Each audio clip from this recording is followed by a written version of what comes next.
Hi, everybody who have joined us tonight. Thanks for coming out, or actually not coming out. That's an old habit. Thanks for signing in for our conversation with Daley and Sam Wang about Dave's new book, Unrigged, How Americans Are Battling Back to Save Democracy.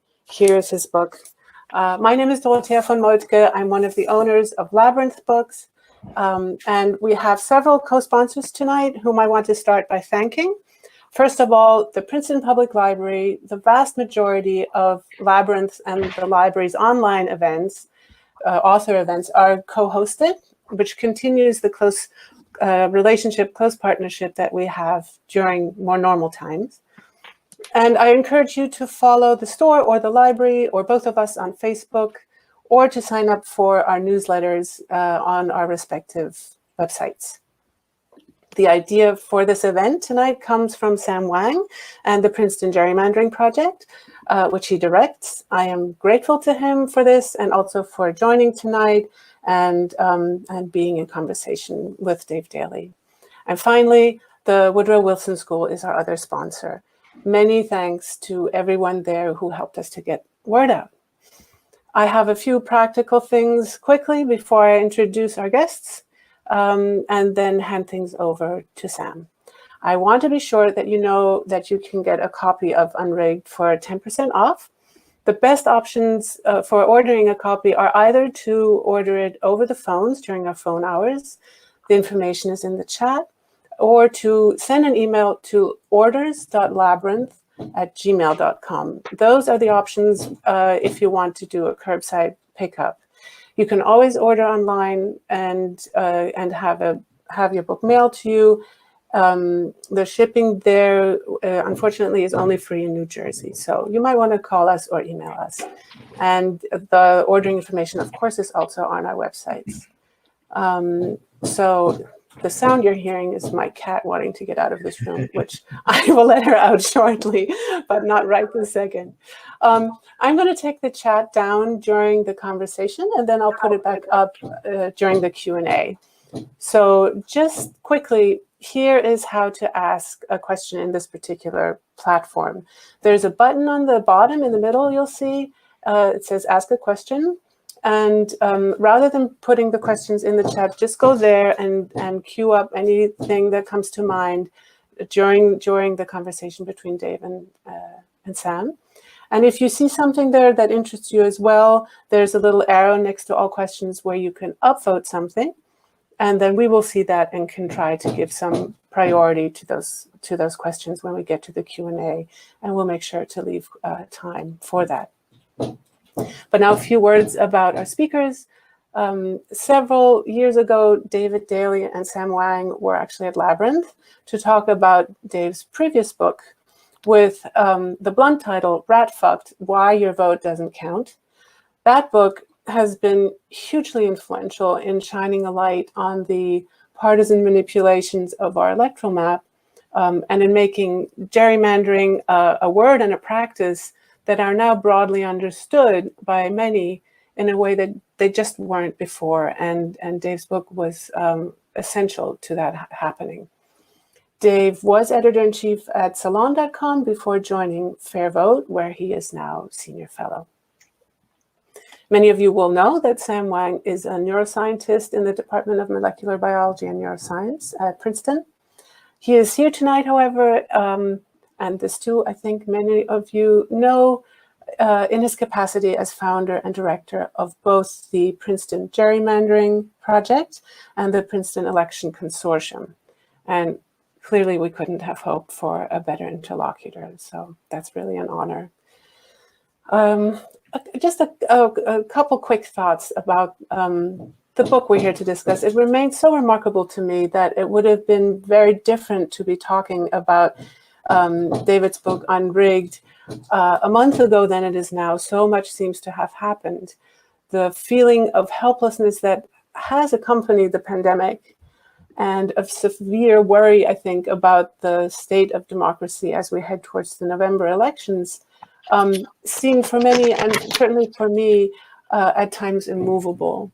And I'm not quite sure how we would have engaged with Dave's very hopeful book about what ordinary citizens can do to fight back against a system that's increasingly rigged and also increasingly backed by the judiciary in the shape that it's in.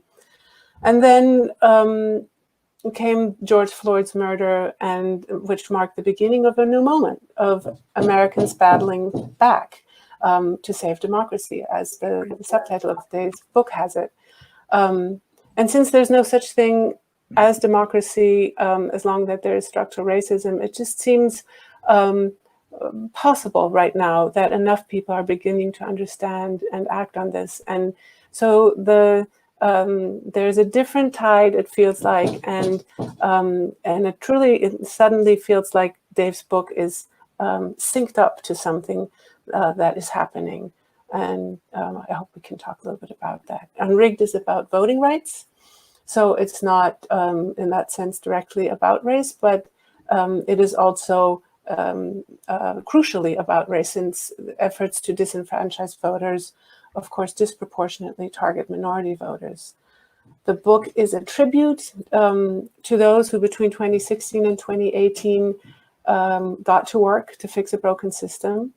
And it's also a painful reminder of how high the odds are stacked against lasting fixes. And therefore, it's a call to all of us to get to work and to keep at it. I'm really glad that we have Dave here to talk to us about the kinds of things that can be done. So with that, let me bring him and Sam up and take myself out of the picture. I'm just going to do that quickly. Here comes Dave. Hi, Dave. Hi, everybody. Thank you for that. That's beautiful. And here comes Sam. Hi, Sam. All right. And I will return later during the Q&A. So take it away. All right, Dave, welcome back to Princeton. Hey, Sam. It's good to be back in Princeton. Good to see you. Thanks. We have a much larger audience than last time, because last time we fit into Labyrinth Books. This time we've gone virtual, and I see 176 people down in the chat. So that's pretty good turnout, right? Beautiful night out. Exciting. Thank you all for coming, everybody. It's lovely out, and here we are. Thanks everyone for staying in tonight. That's the COVID version of thanking people for coming out. Hey, let's leap right into it. Dorothea has already done a good job of introducing you, but I just have to say some more wonderful things about you. I have to say, when I work on democracy issues, I do a lot of it here in Princeton, in my office, at my desk, with my team at the Gerrymandering Project. But, Dave, you are a real reporter, right? You've worked at the Hartford Courant, you worked at Salon, you've traveled around the country. You've got a whole thing in this. I just have to show. Here's the book again for everybody. Unrigged. Yep, there it is. Right. And in this book, you can see when you read it, Dave talks about traveling all over the country, riding around in somebody's beater of a car, having, I don't know, didn't you have like lunch with George Will or something like that? Like there's like all kinds of adventures in there. And so you've really done a lot of like real shoe leather reporting. And Dorothea has not even mentioned things that you've done. I've referred to you as the Hunter S. Thompson of democracy reform, where you get out there, you talk with people, you talk to anyone about anything. I don't know. There you are. That's you. Hunter S. Thompson of gerrymandering. I kind of like that. Something like that. Yeah. Well, you put a potty mouth word in the first book. You've got the illustration here of like America blowing apart, right? If you're going to write about what some of the most boring, if you're going to write about things that people sometimes consider incredibly boring, you've got to find a way to first either give it a title that slaps people over the head and says something really wrong is happening here. And then you've got to be engaging. You have to tell stories that connect these problems with democracy to people's real lives. Because this is not a dry, esoteric academic subject. Gerrymandering and structural democracy reform is all about the decisions that are made that affect our daily lives every single day. And the real pleasure of this book in a lot of ways was at a time in which I felt a little bit hopeless. I mean, I had written a book about how democracies die, and I would often go to conferences or give talks or go to bookstores, and I felt like Pigpen in Peanuts. I had the dark cloud over my head, and it was hard to get rid of that. I mean, I was not the Hunter S. Thompson of democracy reform. I was the Pigpen of democracy reform. I was coming in and I was sucking the air out of the room with how bad it was and how serious all the problems were. And the problems are serious, but people were getting to work fixing them. And it was the absolute thrill of a lifetime to be able to go out and ride along with all of these democracy warriors at a time when everybody was a little bit down. Everybody maybe was watching cable news and throwing things at the TV or taking their frustrations out on Twitter.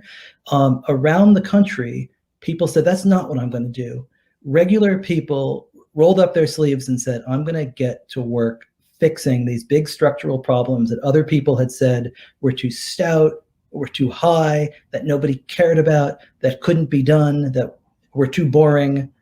And then they won.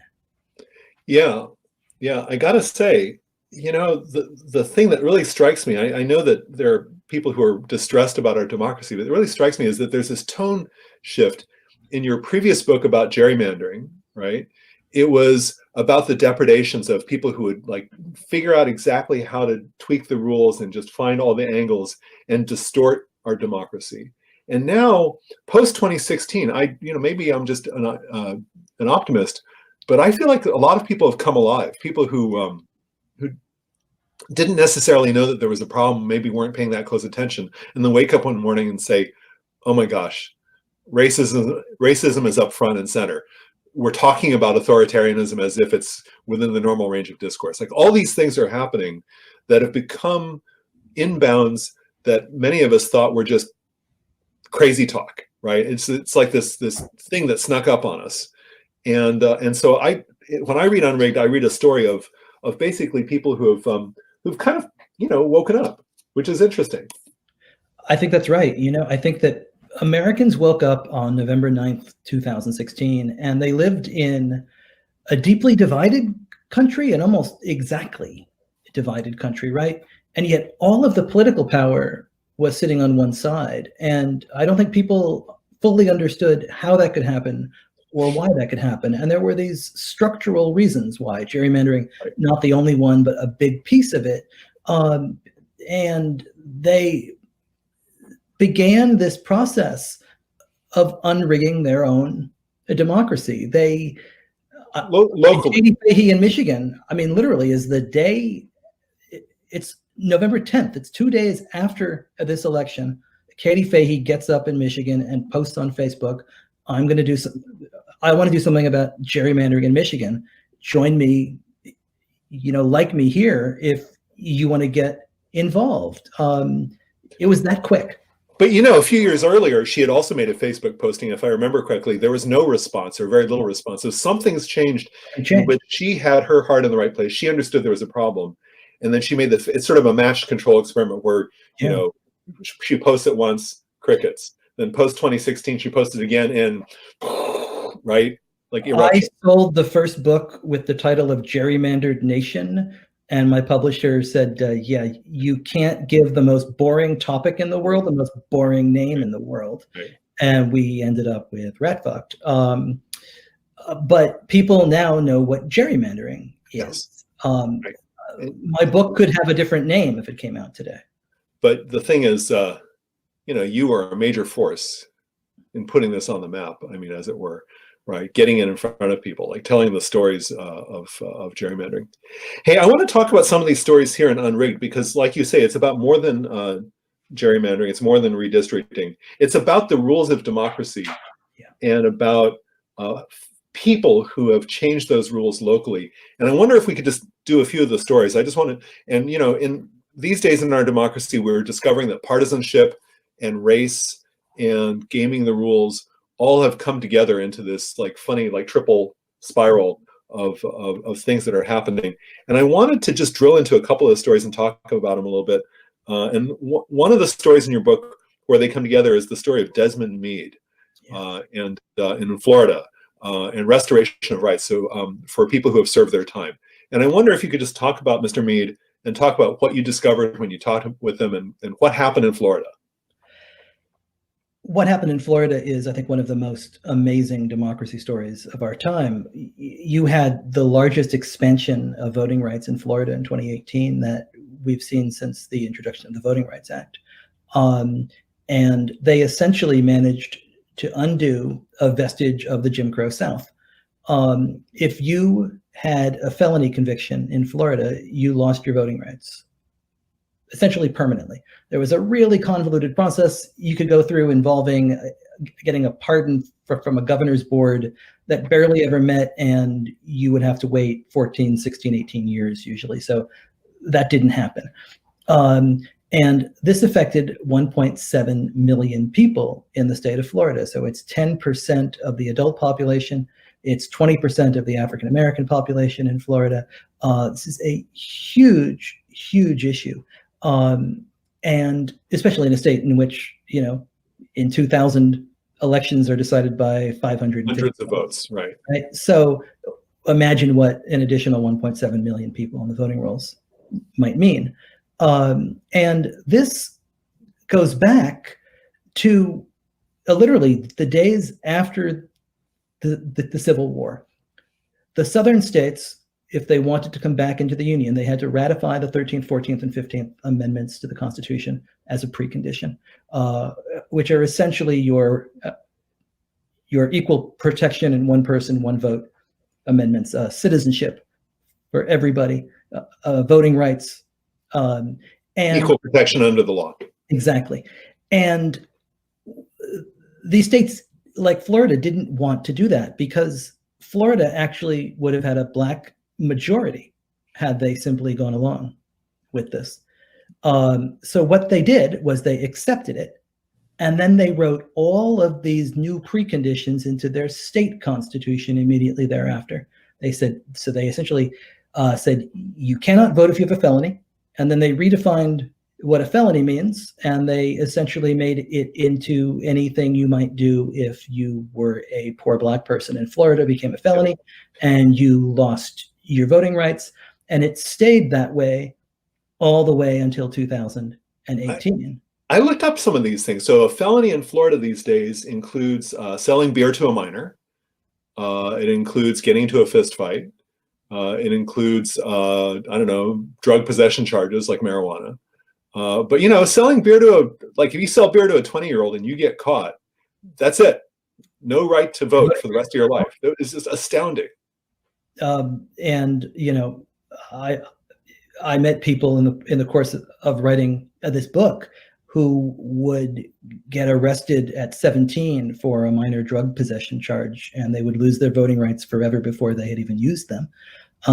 That's what this would do. And they were getting trapped in a vestige of the Jim Crow South that I think most people either didn't know existed or thought was long gone.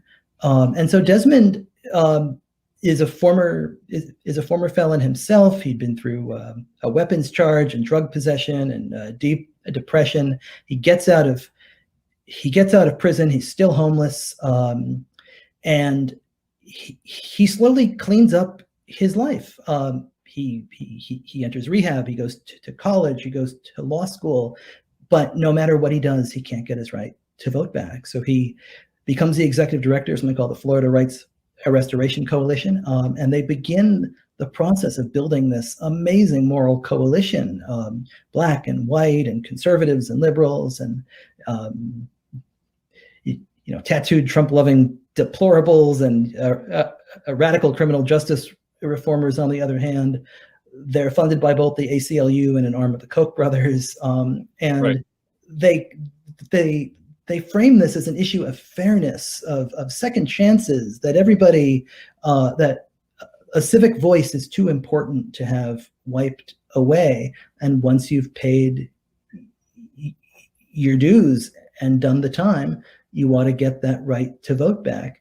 And in November of 2018, 64% of their fellow Floridians agreed with them. That's a staggering number, right? 64% on a voting rights issue. It's hard to get 64% of people to agree on anything on the ballot.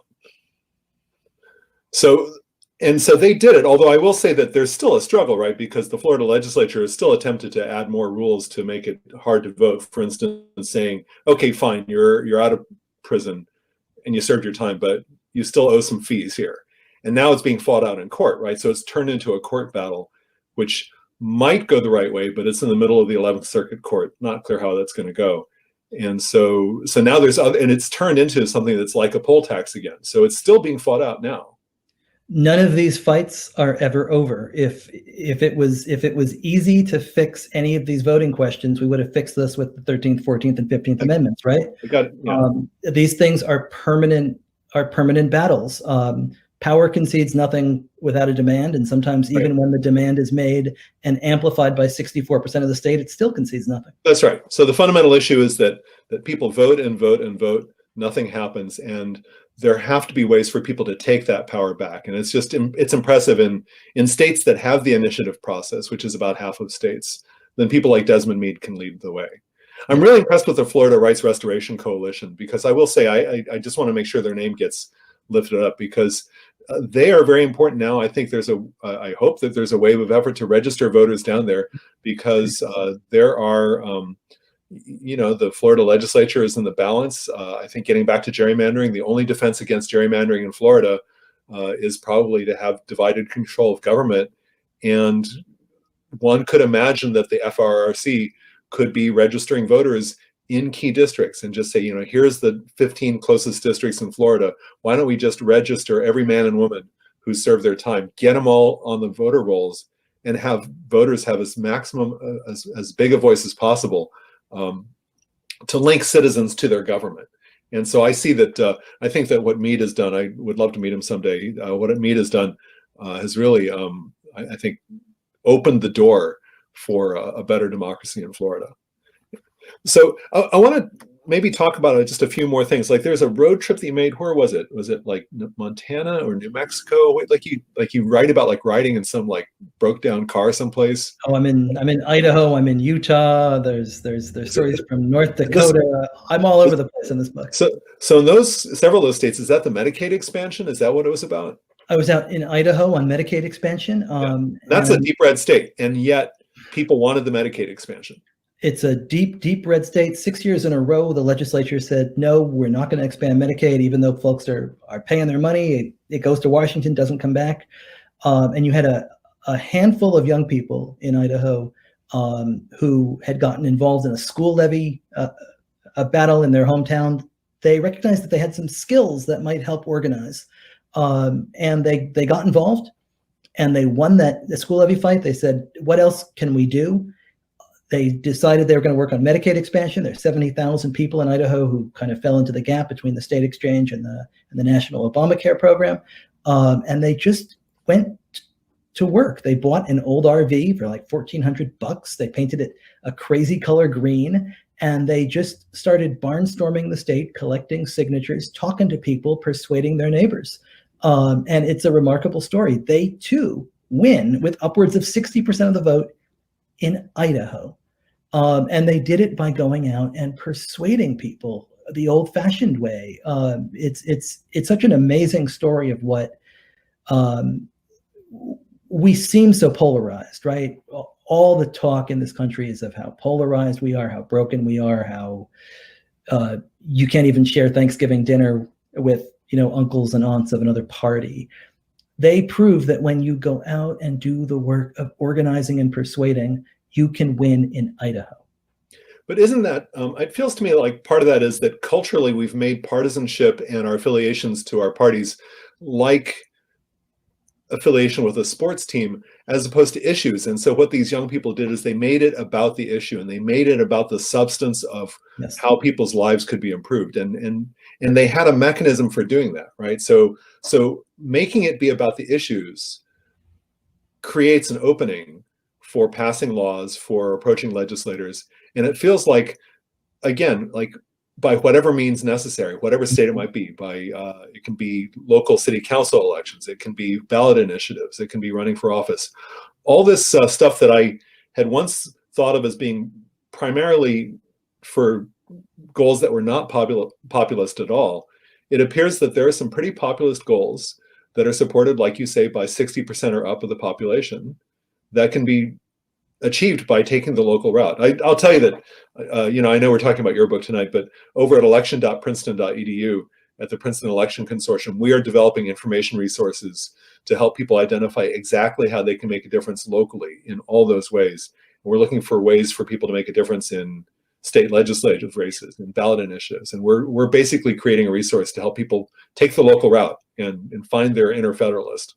It's so important. I mean, when you look at the redistricting that happened, of course, after, in 2010, 2011, that's the subject of Rat Eft. It all starts with state legislatures.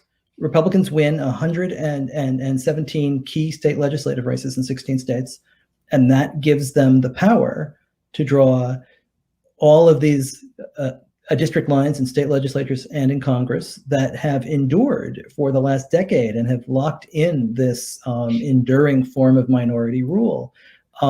Local. That is where it starts. It's the only way to begin the process of undoing that triple knot of unfairness that you talked about that our democracy has been tied up into. Right. But the thing is, this year, it seems like there's lots of opportunities now that the pendulum has swung back a bit. I mean, there's this magical moment of single party rule that one party took advantage of back in 2010. Yes. But I'm looking at the map and I see, I don't know, one legislative seat in Kansas could break single party rule and flip it back to bipartisanship in Kansas. One state legislative seat. The Texas state legislature, my team has been doing analytics, and we are shocked to discover that actually the Texas legislature is weirdly more up for grabs than one might imagine. For instance, Beto O'Rourke won a majority of state legislative districts. And so one can imagine that local route might actually be a route for people to break the cycle of feedback that keeps the powerful in power. Yes. I mean, Pennsylvania in 2010, that was one seat. Democrats had a 102-101 advantage in the state legislature in Pennsylvania. Republicans went in, flipped a handful of seats, rewired the state for a decade. Right. And I have a chapter in the book that chronicles a lot of the new organizations that have sprung up in the wake of this that are attempting to drive resources and data analytics and passion and knowledge down ballot to sort of yes.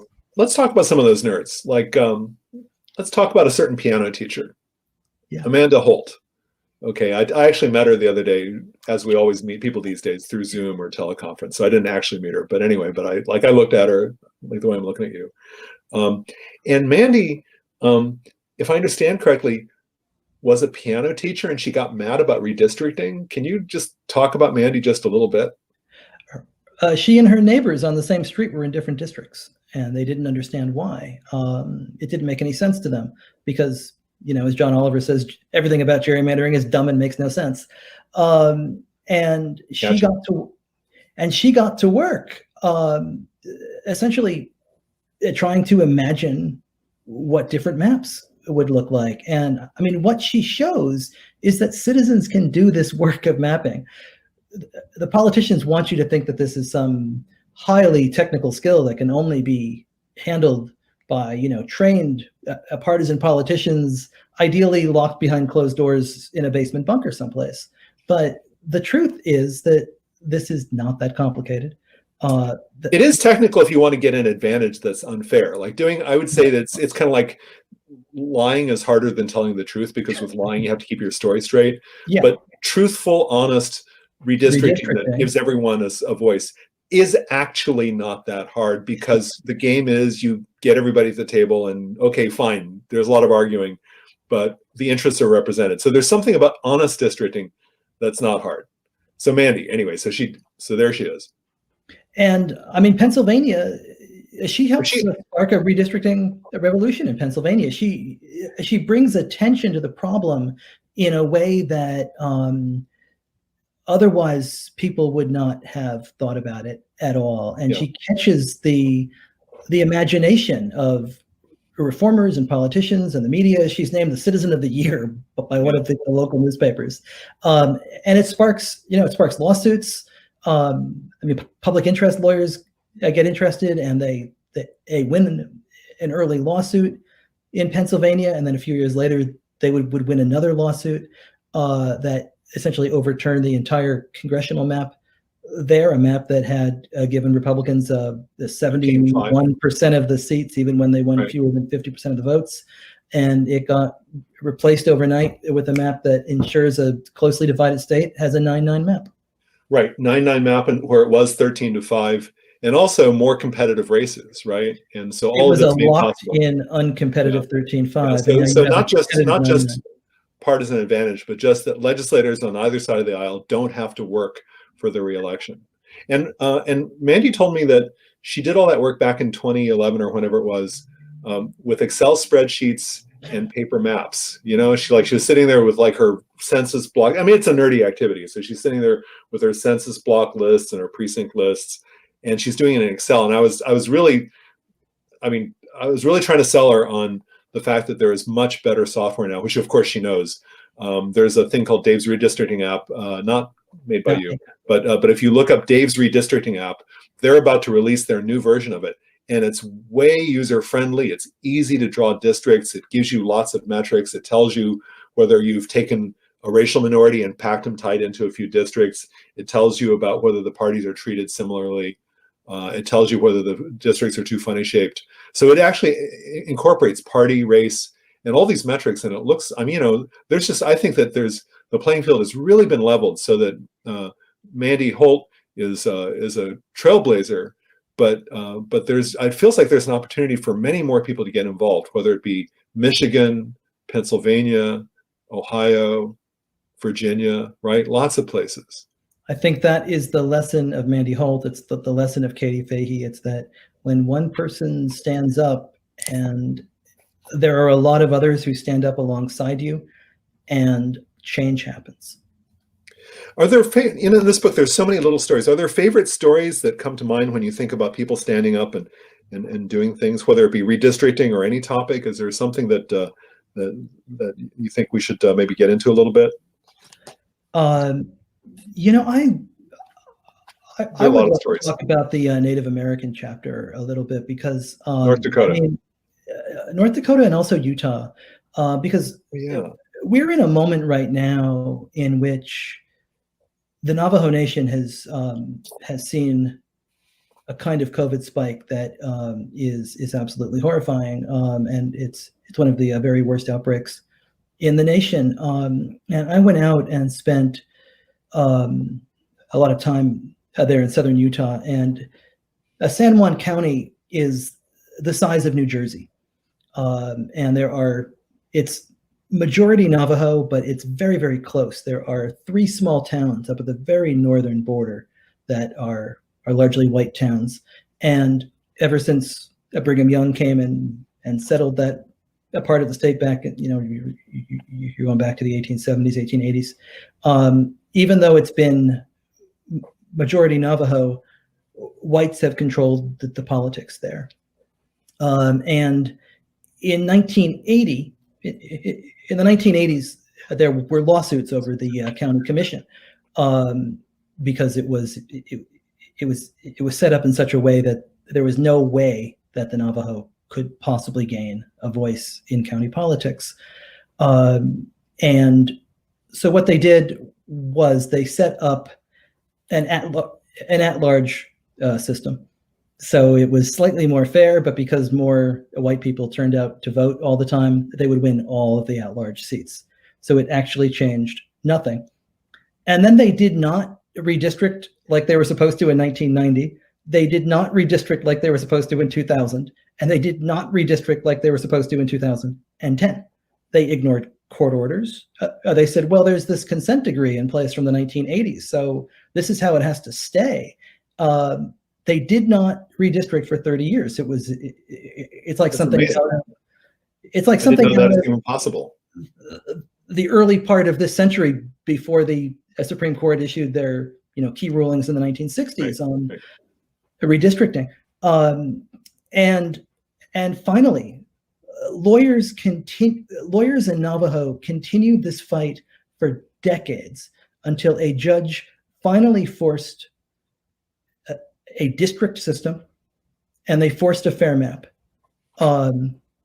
And in 2018, for the first time, Navajo won a majority on the San Juan County Commission. And this is an amazing story because for years, all of the resources, the money in this area went to these 3 little white towns up at the top. And the schools in Navajo Nation were just atrocious, the roads. And now, the healthcare, there's a reason why, COVID is spreading. And it has to do with the way that politics has been structured there, the way politics was structured there intentionally. And this is not some story, out of the 1830s or the 1850s or kind of old America. This is a story out of what we were doing to Native Americans in this country during this decade. And these stories continue and they go on. In the story in North Dakota, I think is another amazing one, because what happens, North Dakota actually doesn't even require you to register to vote. Everybody knows. Right, you just show up and go vote. You show up and vote. Which sounds good. Yeah, sounds great, right? And in 2013, after Native Americans, the largest minority group in the state, help elect Heidi Heitkamp, a Democrat, to the U.S. Senate, you begin seeing these voter ID bills cropping up. And these voter ID bills in North Dakota all had something in common. They mandated a street address, which is the one thing that they knew did not exist on all of this tribal land. So it was essentially a voter ID that served as a voter suppression effort, directly requiring the one thing natives did not have. And there's a court battle that goes on for about 5 years. Courts knock it down. The legislature comes back and toughens it and tightens it up. And in the fall of 2018, they find a judge who is willing to allow it to stay in place. And the Navajo do this. The tribes in North Dakota embark on this amazing effort to save their right to vote. They partner with universities and mapping experts. Folks come in and they use planes and GIS mapping system, and they figure out coordinates to give street addresses to all of these homes. GIS is a computer standard for drawing maps. They make IDs. They burn out ID machines. They make so many IDs. And a turnout in the tribal land in 2018, it soars 40, 50, 60, 70% in some cases.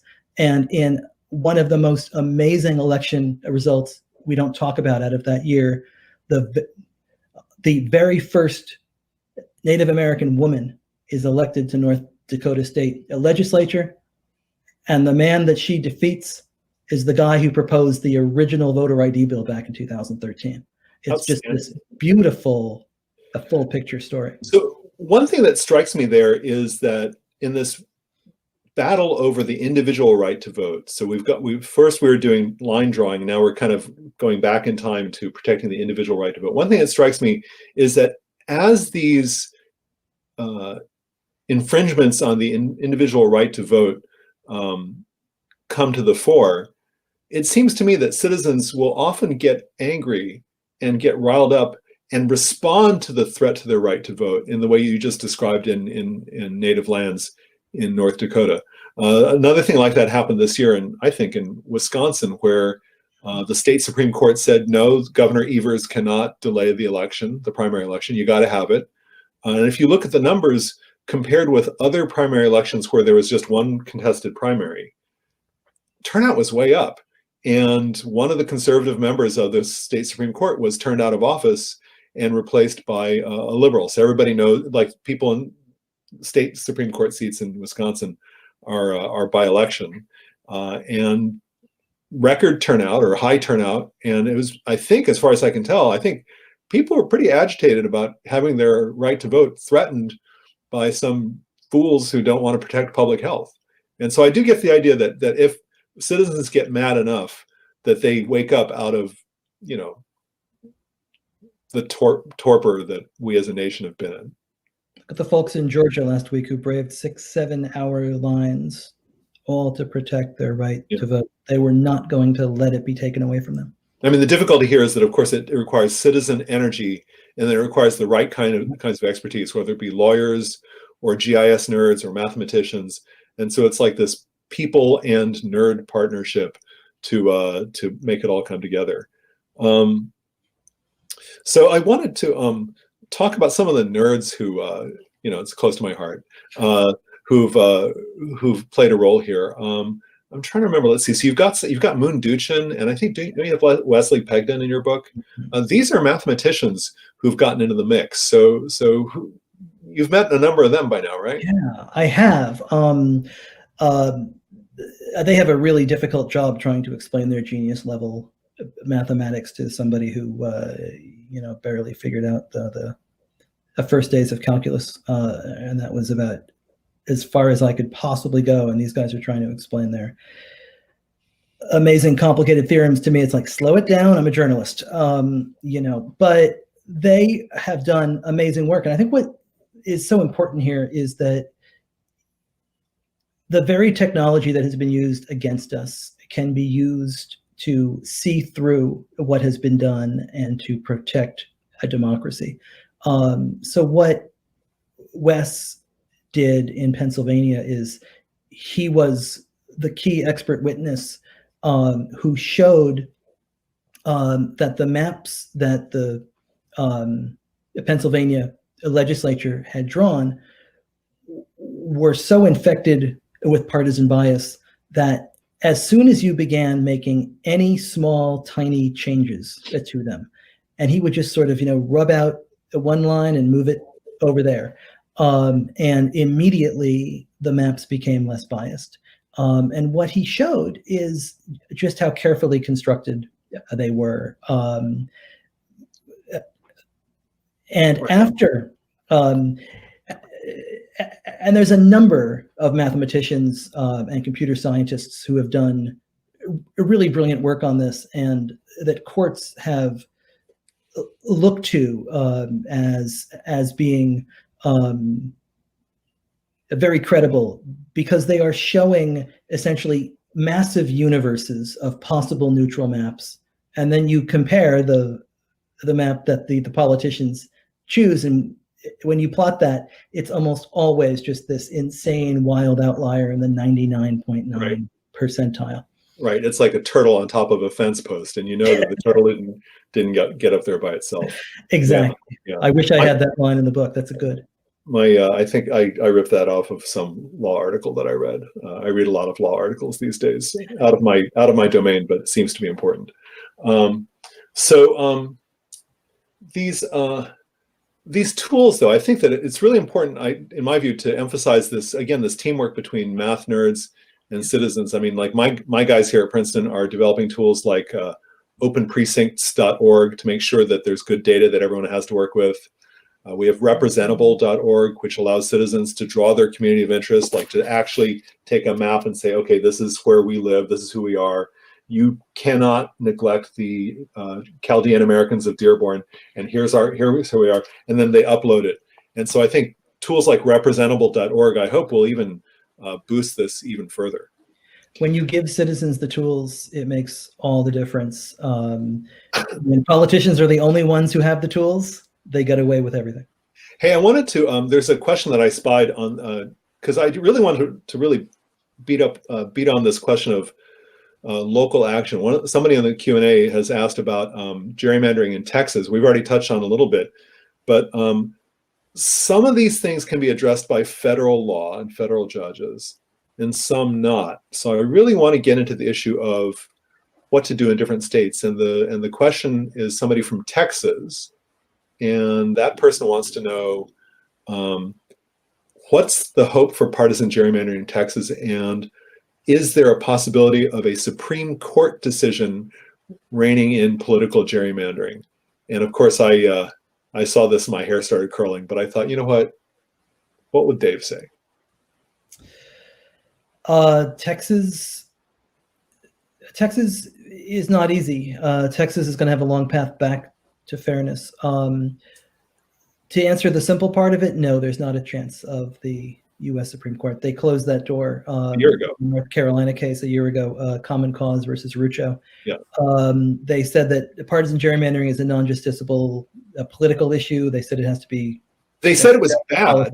They just said we're not going to do anything about it. Yeah, they said it's bad and we're not going to do anything about it, and voters can take care of it, leaving out the fact that voters can't take care of it because majorities of voters can't change their legislatures in all of these states. So it was another example of the court kind of sticking its head in the sand. And, right. That's like, you can let yourself out of the cell. The key's over there on the hook outside the cell.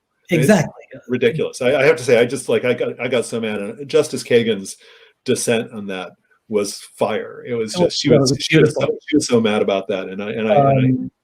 But I think the key though here is that every state has its own approach. And I think the answer to this guy's question is that in Texas, probably what's needed is to just take power back by going to half a dozen districts and changing who controls the legislature, which is of course hard because of gerrymandering, but not impossible. And so it feels to me like there are ways to do it.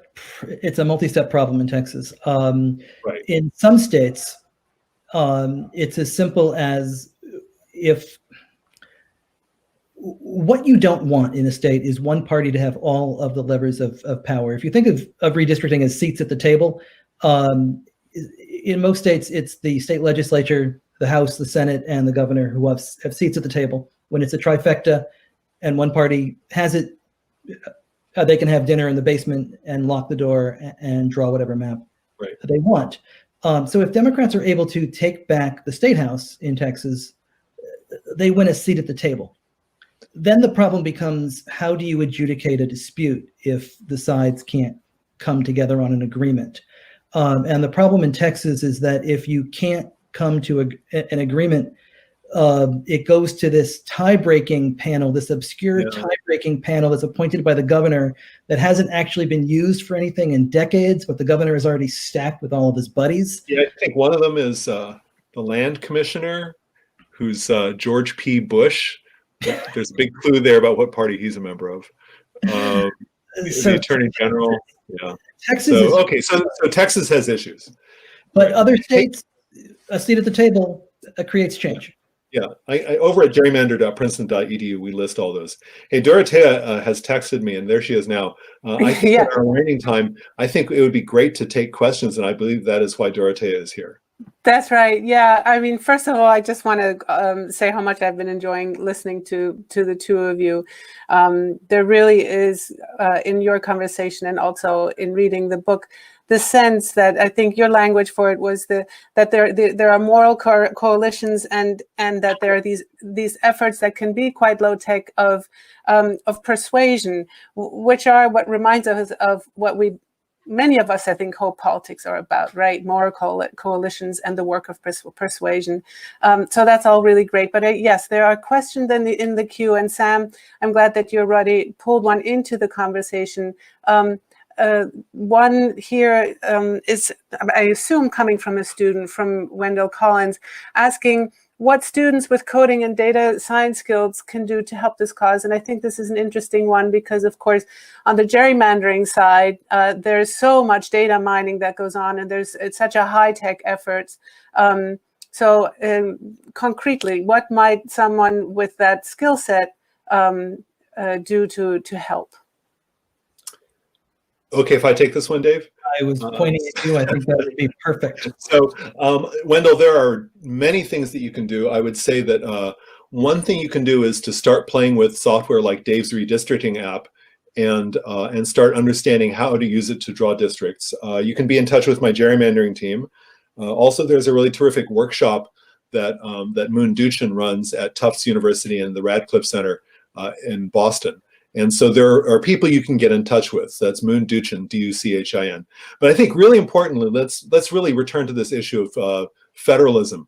Wendell, whatever state you live in, you don't say in your question here, but whatever state you live in, there is a need to build local talent. And I will say that as my team reaches out across the country to Ohio, to North Carolina, to Arkansas, to Michigan, to Virginia, to Colorado, what we want more than anything else is for there to be local talent. And so So what we'd love is for there to be local networks that are like the Princeton Gerrymandering Project.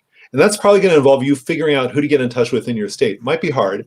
You could form a club. You could form a gerrymandering club, or an anti-gerrymandering club. Form a fair districts club and get some fellow people with coding and data science skills, create a website, draw some demonstrative maps that show what's fair and not fair. Get in touch with your local organizations. I will say that depending on where you are, there are some great organizations. Common Cause is a great organization that fights for fair districting. Often ethnic group organizations like MALDEF and NAACP. The League of Women Voters has been really in the lead. And despite the name of the League of Women Voters, they are very much at the forefront of saving democracy for women and men. They came into politics at a time when there was a need to promote the interests and civic involvement of women. But the league, so find your local organizations, and I think there's just ways that you can get involved. And I would really encourage you to find ways to help in your home state, because I think there's a lot that you can do wherever you are. Yeah, great. So I hope everyone is taking notes here. There's a question that kind of tacks in a different direction. So not so much what can someone with specialized knowledge do, but more in the relationship between specialized knowledge and the need to convey the essence of a matter. The question here comes, when taking the issue to court, how do we fight the notion of overly academicizing the evidence, especially when someone like Chief Justice Roberts calls the math sociological gobbledygook? So, in the face of anti-intellectualism, or in the face of, how does the specialization that's required perhaps to make a case butt up against the need also to be accessible in explanations and make a case? First, I think I see Jonathan Service in the list of people who's here, and I believe Jonathan played a really important role in Utah in drawing those maps in San Juan County. So I want to say hello and thank you. The Chief Justice was being willfully play acting his own ignorance there. The Chief Justice has got enough advanced degrees from a different Ivy League institution, but still a pretty good one, that he's able to understand what is essentially a simple seat vote ratio. And by calling it sociological gobbledygook, he was trying to confuse something that is actually not that confusing. And that an array of federal judges appointed by presidents of both parties in cases out of Ohio, North Carolina, Michigan, Wisconsin, and Maryland had all agreed that there was a clear need for the federal courts to be involved here, and that the mathematics of this were relatively clear and simple and had been developed in such a way that a clear and manageable standard was able to be presented.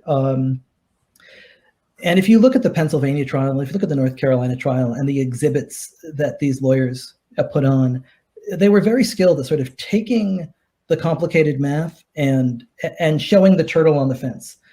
So you could see that there were 3 billion potential maps that Munduchin could draw, or that Wes Pegman could imagine. And the one that was chosen was more radical than all 3 billion of them. Even an old federal judge can understand that.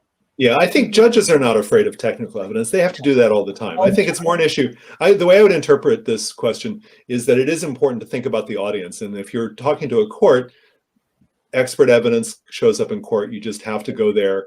And I'm sorry, this overly academicizing this thing, I totally disagree. I just don't think that's a problem. Like, no more than it's a problem to have a doctor show up in court. But it is important to think about who the audience is. Right. If you're talking to voters, what you say is, Flint doesn't have clean water. Why doesn't Flint have clean water? It is because that state is gerrymandered and there's no one who's going to respond to you. And then you just, boom, you're done. And so I think there's just things that you can say to people, and you have to judge your audience and figure out what you say to each group. And if it's regular people, you say, you vote, nothing happens. Well, guess what? We're going to change that. Right? Did he put you up to saying Flint? What's that?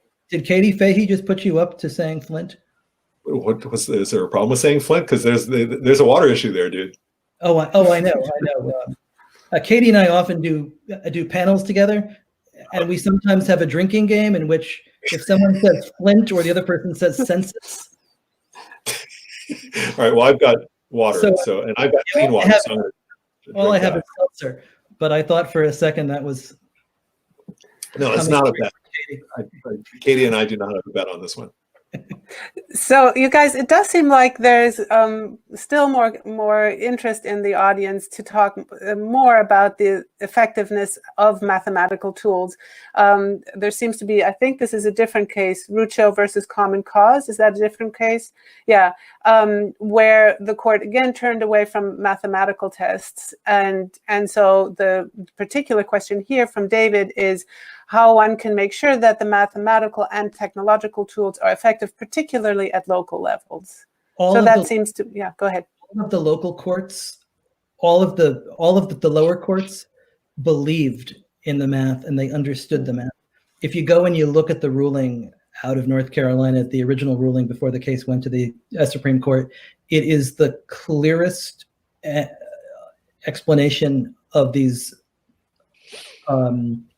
of multiple mathematical processes, all of which pointed in the same direction. And the court was like, we know how to weigh evidence. This is what we do. People bring us evidence, we weigh it, and we make a decision. And it was so clear to this lower court. And that decision, essentially, you can almost read it as the judges on that lower federal panel begging the Supreme Court and begging the Chief Justice to really look at this, that it's not gobbledygook. Because that decision came down a couple of months after Roberts talks about gobbledygook in the Wisconsin case, which was argued in October of 2008. Excuse me if my years are messed up, but it's argued in October of 2017, and the decision in the North Carolina case comes down in December. And the judge is just like, it's not gobbledygook. Let me explain it to you. It's clear as day. I have some reporting in the new book from inside the court that suggests that Roberts intentionally tried to frame this as complicated and confusing because he knew that the swing vote was 81-year-old Anthony Kennedy. And he tried to position this in such a way that everybody was aiming their arguments at Kennedy on both sides, and Roberts believed that if he complicated the math, I think Kennedy is somebody who's, to be blunt about it, is like overwhelmed, can be brought to heel by somebody who makes him feel like he's not as smart as they are. Yes, and I think that's the vibe that and Roberts just read him. And I mean, he's being blunt here. Yeah. So I think, I think another answer though, Dave, is that again, to take it to the state level and forget about trying to persuade, like you think that the Supreme Court is like daddy who's like smart and strong and going to take care of you and listen to your problems. That is not the Supreme Court anymore. Okay. Supreme Court is now like stepdad who like wants to like steal your money and buy beer. Okay. So you got to go to the state courts. And if you want a court that's going to listen to these arguments, it's not a question of coming up with a better argument. Like I thought this for years. No, Pennsylvania will listen to you. North Carolina will listen to you for a couple of years. Missouri will listen to you. If you work your butt off and you work and get judges elected who might listen, then in a couple of years, Wisconsin will listen to you. Okay, those are states who are going to listen to you. Do not bring a case in Florida. Don't bring a case in Georgia. Just don't do it in Ohio. Just don't. In those states, you got to do something else.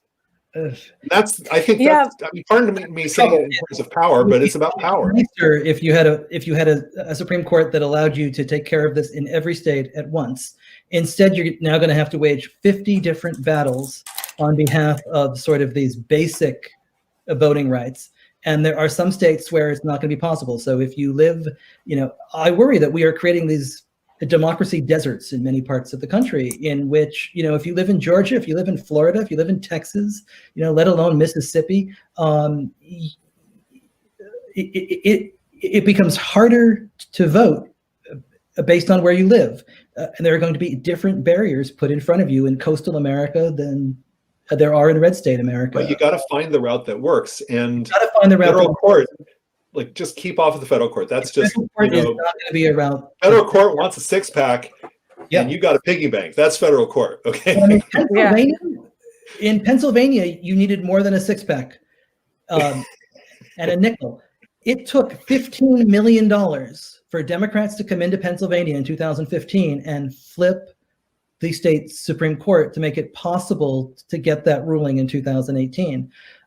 So I completely agree with you that you've got to find the route where it exists, but that simply means that we're going to be playing whack-a-mole and driving up the cost of elections in places all around the country. It's work, but your book, we got to do this now. This book describes the work that citizens are doing, and let's put this up here, right? That's right. Oh yeah, three of yours, Dave. So if you email orders.labyrinth@gmail.com, orders.labyrinth@gmail.com, or you call 609-497-1600. That's 609-497-1600. Do it during business hours. Yes. Operators are standing by and will sell you this book. Sam, that is so great of you to have plugged that information again. And it's true, we're now at the hour. I really think that the two of you have a very unified voice in pointing in the direction of local engagement as the upshot of we have to begin in our own backyards. It does seem to be true, but don't only have to begin there, but it's also possible to begin there. So that's been really great to listen in on. So my job now is just to thank the two of you again. Yes. To invite you to come tune back into other events. I want to flag for you one that's coming up. It's another co-sponsorship between the library and Labyrinth, and that's a conversation with Julian Zelizer, who will be talking with Sean Wilentz about his important new book on Newt Gingrich and on the rise of the Republican Party as we now know it. So that might be another good follow-up. Burning Down the House. Burning Down the House is what it's called. That's on July 7th. So again, you can sign up for our newsletters at labyrinthbooks.com or for the public library's newsletter. And I also want to tell you guys that we will, someone is already burning down the house. It's just seltzer. There you go. I do want you to know that we are that Labyrinth is reopening on July 8th. We're going to take it really cautiously, and we are hard at work to redo the store so that everyone can be confident that their health is protected. But we're very excited to be moving quickly towards that date where we can see you again at the store. And when you guys have your next books out, we will welcome you in our actual space. In the meantime, there's lots to do, and here are some incredibly inspiring examples of what we all can and need to do. So with that, I wish you all a really good night. Thank you again. Thank you, Labyrinth. Thank you, everybody. Okay, take care. Good night. Thank you, Dorothea. Thank you, Dave. Bye. Bye, everyone.